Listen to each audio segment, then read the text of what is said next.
Riley, and my first guest today is Bruce Klingner of the Heritage Foundation to talk about the latest developments in North Korea. Hello, Mr. Klingner.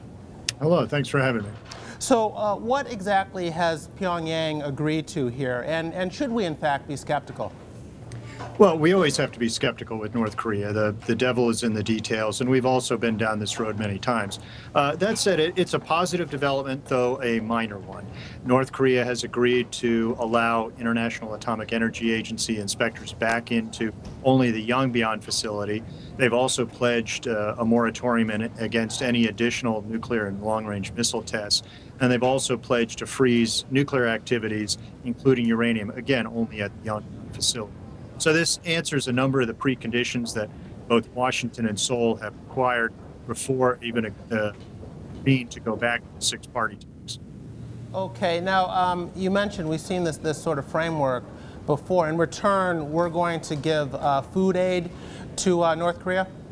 Right, it's 240,000 tons of nutritional assistance, and the administration sort of takes pains to point out that it's not rice or wheat that could easily be or likely be diverted to the North Korean military. Instead, it's things like nutritional biscuits, powdered milk, things that are more likely to not be diverted and actually reach the recipients of the elderly and young children.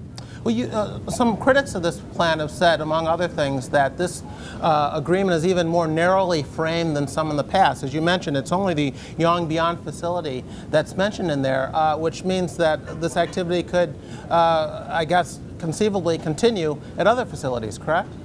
Right. Well, it's not really an agreement in the sense of the earlier six-party talks joint statements. This really is a North Korean fulfillment of U.S. preconditions. So even as the administration points out, it is baby steps, it is a minor step.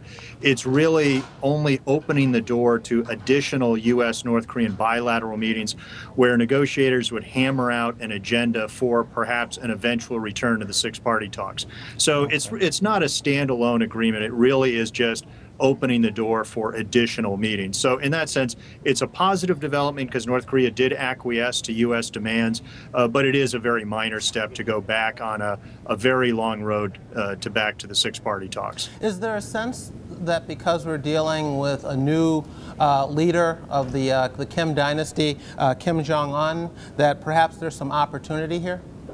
I think actually that's reading too much into it. The agreement that was announced yesterday was an agreement that would have been announced back in December had Kim Jong-il not died. U.S. negotiators said they were on the cusp of this agreement back then. They would have had the meeting in Beijing in late December, but all that was postponed because of Kim's death. So, and also Kim Jong-un would have been involved in the decisions of his father during the past several years. So all the indications are that we're going to see far greater continuity in policy than any kind of change in policy.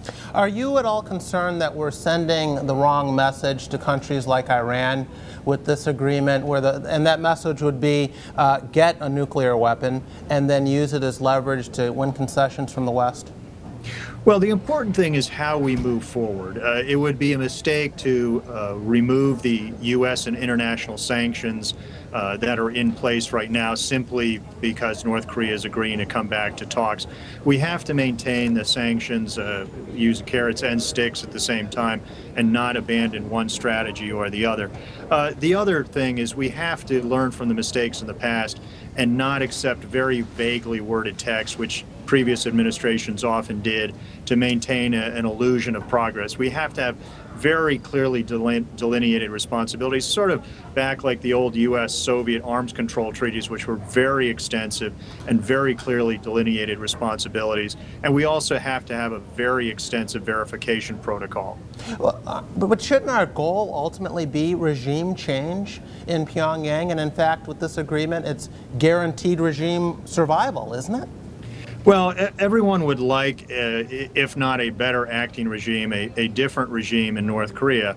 But the United States and other countries, particularly our allies, South Korea, Japan, aren't willing to go down the path of what it might take to change a regime. I mean, does that mean a military campaign, an invasion in North Korea? Does it mean a refusal to engage diplomatically? Does it mean preemptive military strikes?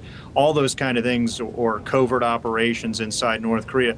Those are the kind of things which would bring about regime collapse. And right now, no one is willing to go down that path. Well, I mean, do we really? We don't need to go to those extremes to do things that could facilitate regime change. I mean, we could encourage folks to take refugees from North Korea. We could send the right signals to the opposition to the extent that it exists within the country. There are things much short of all-out military operations, the steps we could take. Is there any indication that the Obama administration has been doing these sorts of things?